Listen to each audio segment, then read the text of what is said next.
नांदगाव तालुक्यातील गिरणानगर ग्रामपंचायत हद्दीतील विनापरवाना पोस्टर, झेंडे लावण्यात आले आहेत। कोणत्याही प्रकारची सरकारी परवानगी न घेता शासकीय भूखंडावरील बॅनर, झेंडे लावण्यात आल्याने गिरणानगर ग्रामपंचायत ग्रामसेवक हिमगौरी आहेर यांच्या फिर्यादीवरून नांदगाव पोलीस ठाण्यात गुन्हा दाखल करण्यात आला आहे।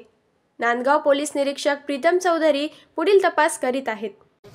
महाराष्ट्रातील संवेदनशील म्हणून ओळखला जाणारा नांदगाव तालुका येथील 4 मातंबर उमेदवार जे सध्या आमदारकीच्या रेसमध्ये आहे यांच्यावर नांदगाव तालुक्यातील गिरणानगर ग्रामपंचायतील येथील ग्रामसेविका हिमगौरी पंडित आहेर यांनी आचारसंहितेचा भंग झाल्या कारणाने नांदगाव पोलीस स्टेशनमध्ये गुन्हा दाखल केलेला आहे। पुढील तपास नांदगाव पोलीस निरीक्षक प्रीतम चौधरी करत आहे। सुदर्शन प्रतिनिधी विजय धामणे, नांदगाव।